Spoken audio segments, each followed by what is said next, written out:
challenge 1000 pompes. C'est parti. Un test de pureté pour un sportif. On va tester notre culture générale, l'histoire du basketball. On est parti. Journée d'entraînement fine. Petite vidéo préférée, ça. Spider.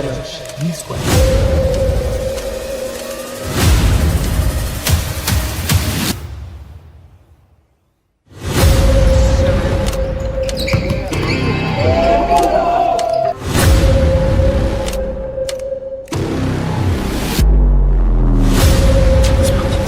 On se retrouve pour nous. J'ai pas en plus de mecs. Bonsoir. J'espère que vous allez Ça. Léger. Bonjour, bonsoir. Ah, l'amour. Stop. Mais là, Blanc, le gros capitaine. Bonjour. Oui, non, le...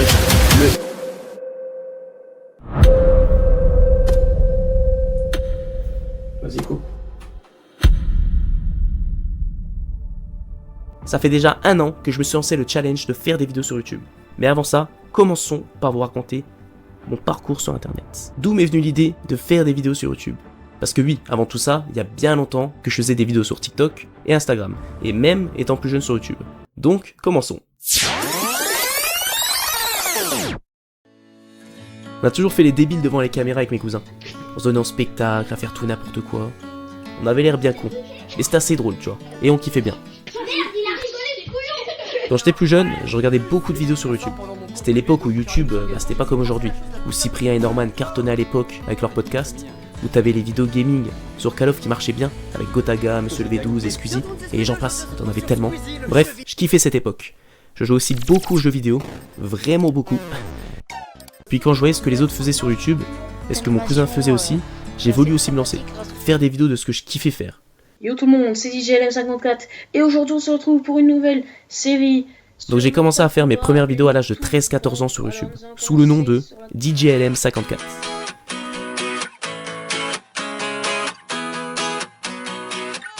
Puis après j'avais changé à la suite, par Toufou54. Les noms, n'en parlons pas.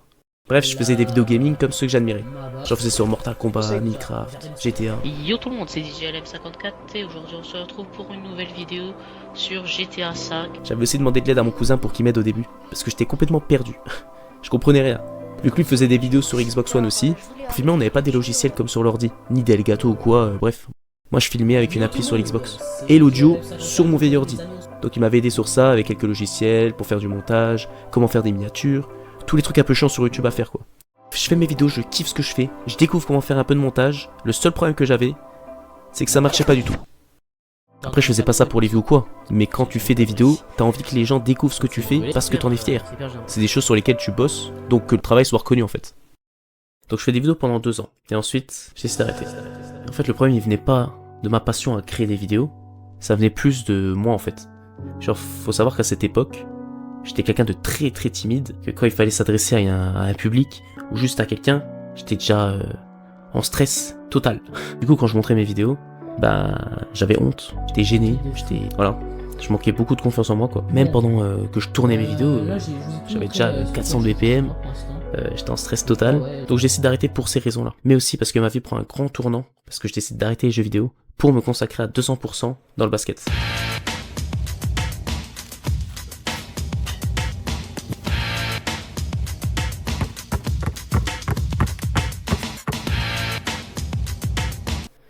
Donc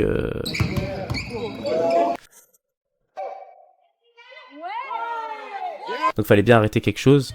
Les jeux vidéo ça me prenait énormément de temps. Donc j'ai dû tout enlever. Et puis voilà quoi.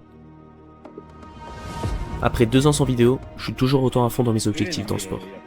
Donc je décide de partager des petites vidéos sur Instagram, de moves que je faisais au basket, et quelques enchaînements. Quelques mois après, avec la grosse montée de TikTok, je décide de m'y mettre aussi, mais en restant toujours dans ce thème de vidéos de sport. Plus le temps passe, en fait, plus j'étais de plus en plus à l'aise en fait devant la cam, et je me rends compte aussi que, en fait, je motive des gens grâce à mes vidéos. Les gens sont motivés avec mes vidéos.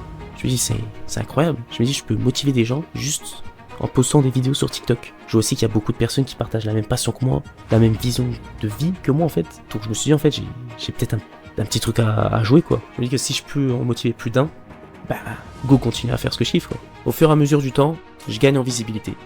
Je touche de plus en plus de personnes, j'ai de plus en plus de soutien aussi, de personnes que je connaissais pas vraiment, mais ça me touche beaucoup. Surtout lorsque je partage mes aventures sur mes entraînements pour réaliser mes rêves. Tout ce que je racontais sur mes TikTok, sur pourquoi je suis autant motivé, tout ce que je faisais pour. En fait, le fait qu'on reconnaisse mes valeurs à travers mes vidéos, c'est quelque chose qui m'a vraiment touché. J'ai des vidéos qui font des milliers de vues parfois, et je trouve ça dingue. Mais je sais que même si derrière ces chiffres, ce sont des vraies personnes, bah ce n'est que de passage en fait, pour la majorité. Après t'as quand même une légère partie qui s'intéresse plus en commentant, partageant et s'abonnant. Ces vidéos qui font le buzz, ça permet d'avoir de plus en plus de visibilité et aussi de créer tout doucement, au fur et à mesure, une communauté qui est dans le même état d'esprit que moi, dans le même délire, la même mentalité en fait. TikTok, une fois que t'as un certain nombre d'abonnés, tu peux débloquer une option qui te permet de faire des lives, donc du direct.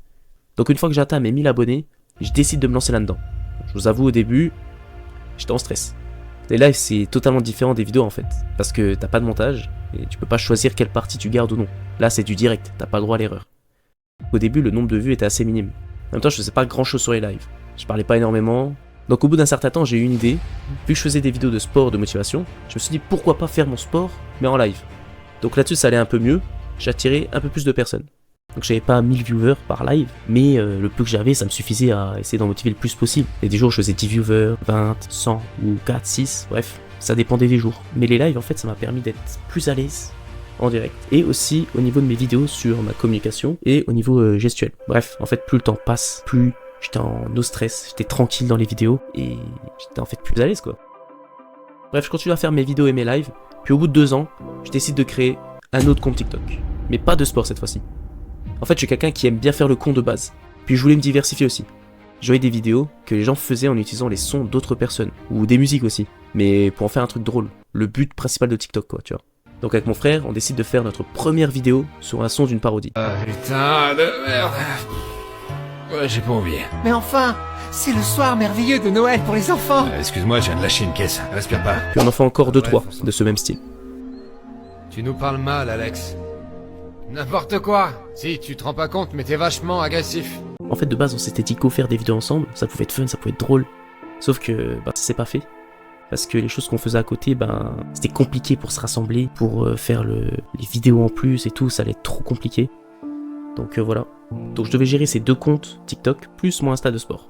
En fait, le fait d'avoir ces 2 comptes, ça m'a permis de me focaliser sur le sport, sur un compte, et sur l'autre de décompresser en faisant un peu le con quoi. Ça me permettait d'avoir une sorte d'équilibre en fait. Sur le compte fun, j'arrivais au bout d'un moment à avoir de plus en plus de visibilité. Je postais des vidéos à peu près tous les jours sur ce compte. J'étais assez investi à organiser.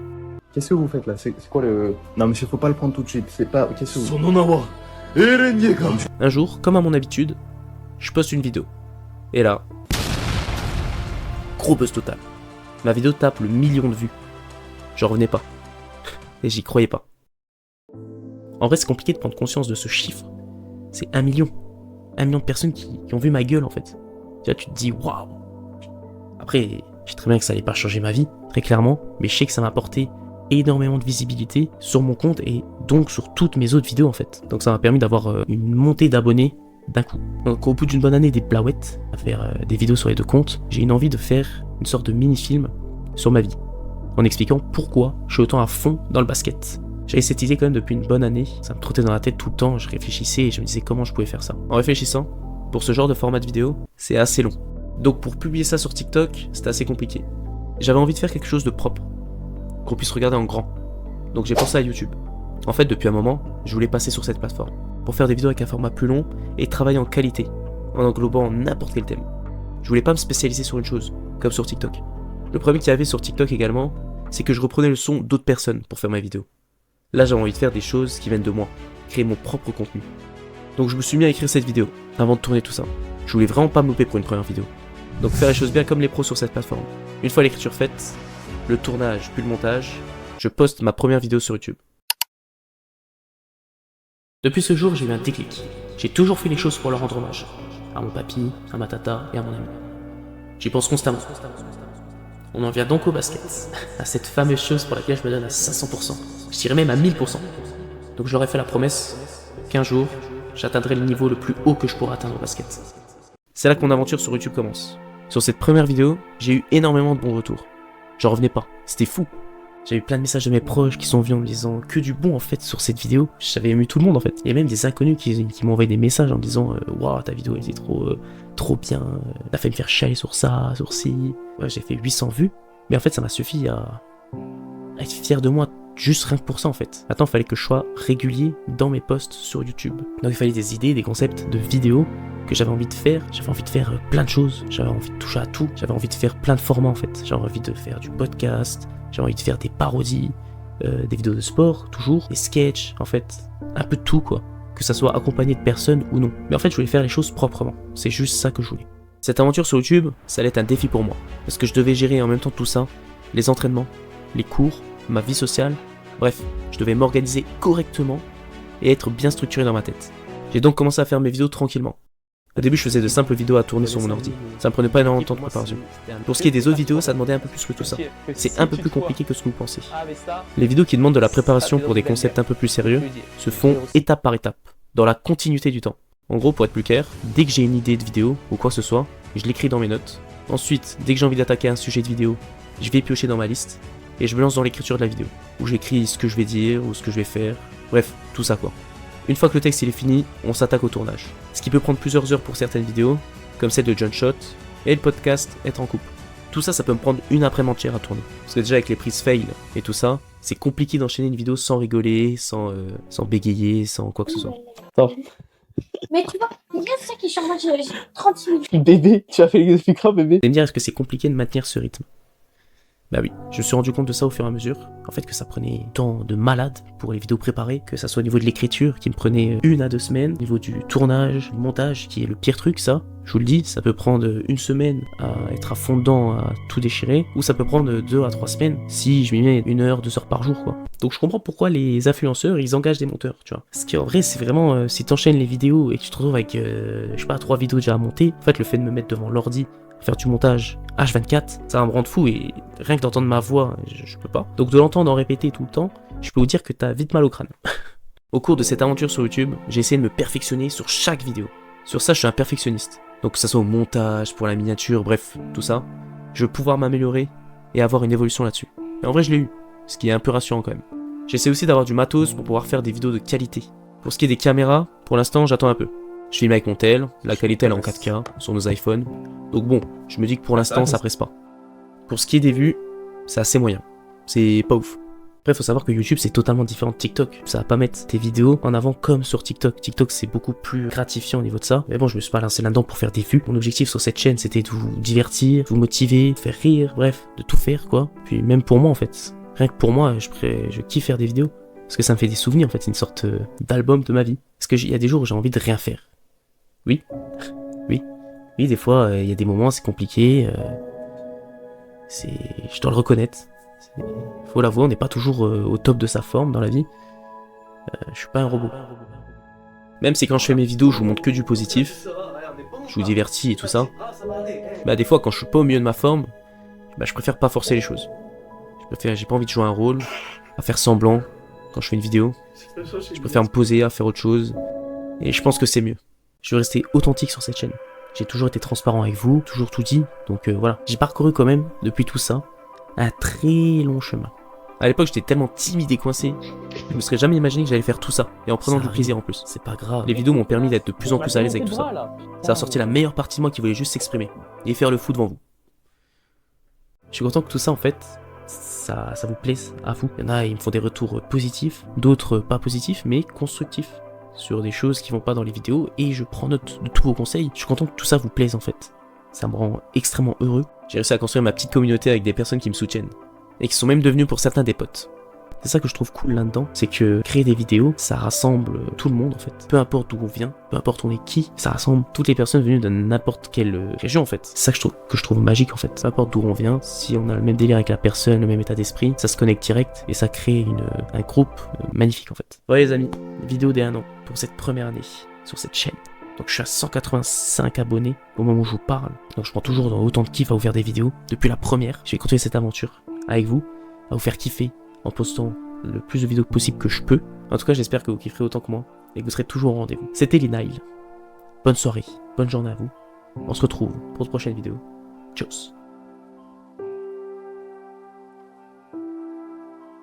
Du coup, on va vous montrer les changements. Je vais vous montrer les changements. Déjà, j'ai rasé tout l'agriculture là. Je vais faire un petit jardin dans un prochain épisode là parce que je suis en train de le préparer. Allez, hop, voilà. Voilà. Petit tourbillon. Allez. Voilà, parfait. Oh putain, c'est il va tousser, il va crever, c'est pas grave, vas-y. Ouais. Eh, c'est mon petit frère quand même. C'est mon petit frère quand même. Enfin, putain, il est mort. Putain, il est mort. Oh putain, mais vraiment, c'est cheater. On est des cheaters. Oh là là, c'est quoi le bordel. Allez,